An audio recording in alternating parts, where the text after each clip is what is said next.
Hi guys, good evening. Ako lang ang kakain ngayon guys. Ito, nagluluto ako ng ulam ko. Yay! Ang sarap ng ulam ko guys, oh. Yan. Beef with sliced ham. And then, there is some of cheese. I put together and then mix.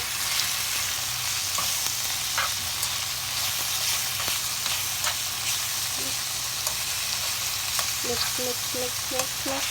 until well done.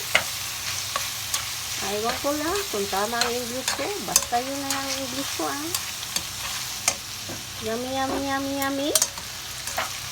O, diba guys? At may ako dito guys. May sinigang ako dito kasi si Amo may kaibigan na galing sa Pilipinas. Ay iwan ko kung anong hindi ko gano'n naintindihan. Basta sabi niya my friend is cooking Philippine food. Sabing gano'n. Ay binigyan ako ng sinigang. Ano ba ire? Akala ko naman ire ay cheese. Parang hindi naman cheese. Parang ano na to. Parang ano to eh. Balat ng hala, na-scam ata ako nito ah. Parang na-scam ako nito guys. So, akala ko cheese. Hindi naman pala. Ano ba to? Oh my goodness. Ano ba to? Kaya ay anak ng tinapa. Hindi naman pala yan cheese.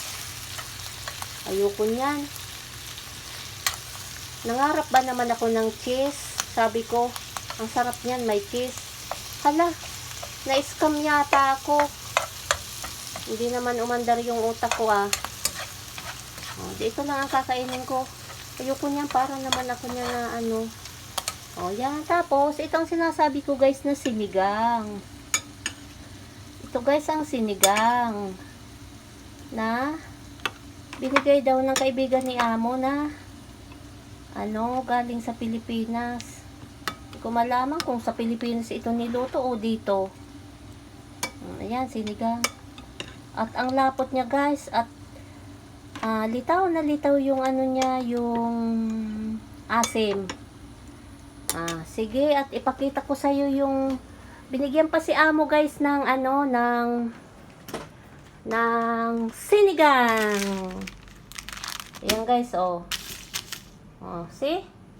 Binigay ito ng kaibigan niya. Oh, sinigang, ng sinigang. Oh, sinigang sa sampalok. Oh, diba guys? Thank you for watching. Kasi kakain na. Ang gutom na. Gutom na. Ang tawag doon. Sige, bye.